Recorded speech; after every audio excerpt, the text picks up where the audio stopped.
Welcome to the GPS PhotoLink 5.1 settings video.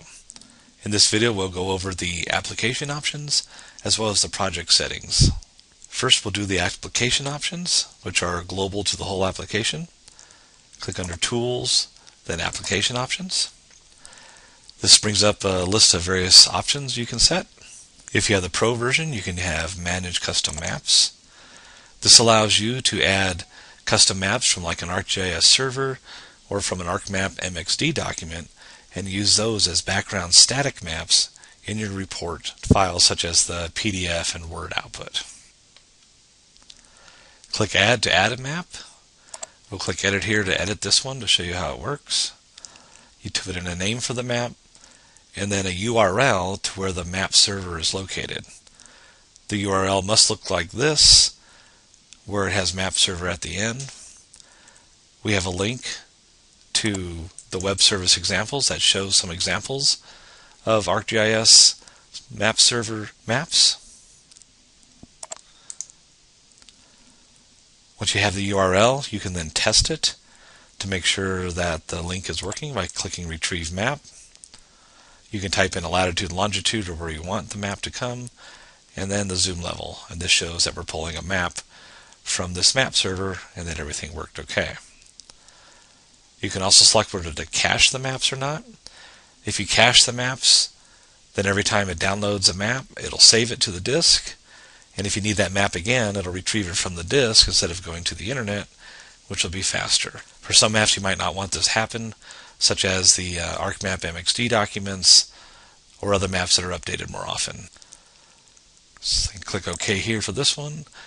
So I can add a map now, and I'm going to do an MXD document. So for this is an ArcMap MXD file. This allows you to set up your own background maps with all the layers that you are using. This one I set up a background map showing the Bing hybrid maps in ArcGIS. And then hit Retrieve Map to get a sample of how that map works. As you can see, it not only just brings up the background maps, but any layers that you have on that map as well. I can type in a name for that and click OK. And now I have two maps of my custom maps. So then in your project output settings, you can select Bing background or US national map as your static map source. Next is the file location. This is the default directory of where your projects will get created. When you click the New button, this will be the directory that'll show up. You can change where that is. We also have dialog reminders. When you click the Create Output button, it'll ask you if you want to erase the output. If you check this box or click Yes on the Create Output box, then it'll skip that question and just always erase your output without asking you. Next is the map cache. Again, when we're getting static maps from the internet, the map cache will store the maps on your hard disk to allow faster retrieval if you do the maps over again.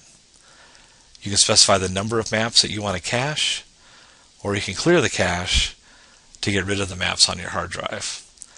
This tells you your current cache size, that we have 225 maps that are currently cached. The last option is Reset Application Layout. In some of the screens where you have multiple tabs, such as the Attribute Editor with the map, you can move those tabs around and dock them in various places on the screen. If those get messed up or confusing, you can click Reset Application Layout, then restart GPS PhotoLink, and it'll reset those windows to their default settings. So next is the project settings. So for that, we have to open up a project. You can get to project settings either by clicking project settings down here, or you can click under Tools, Project Settings. These project settings are only for the project that is open, but again, if you use the project as a template, then these can be shared or used again when you click New to create a new project. The first is Coordinate System. If you have the Pro version, you can change the coordinate system and use any of the blue marble coordinate systems. So we can change it to like a UTM by clicking Projected, UTM, choose WS84, and then select the zone that you're in. And now my coordinate system is UTM Zone 13 North, which tells me it's 180 degrees west, 202 degrees west.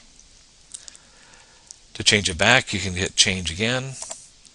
There's a nice recent list which shows all the recent datums that you've used. I can click WS84 to go back, and now I'm back at WS84. The next is how to display the latitude and longitude. Degrees, minutes, seconds. Degrees and minutes are just decimal degrees. And those changes will show up here at the bottom. If I want degrees, minutes, but need more decimal places, then I can use this next one to add more decimal places as well. Next is speed. We can choose miles per hour, kilometers, or knots. And again, the decimal precision, how many decimal points we want. For direction, like direction of photo, we can choose to display true north or magnetic north. Again, the decimal precision. If you want cardinal display, like north, north, northeast, you can choose an 8-point cardinal or 16-point cardinal. Then you can choose how to display the direction. Here I have degrees plus cardinal, so it's 335 degrees in northwest. If you just want degrees, you can just have degrees. Or if you just want the cardinal direction, like northwest, you can choose cardinal. Next is the date and time. You can choose to have all the time displayed as either local or UTC. You can set your time zone and have it automatically adjust for daylight savings time. You can set your formatting for your time, which will show up here. So you can change how your date and time are displayed. And if you want to display the suffix onto the time as well,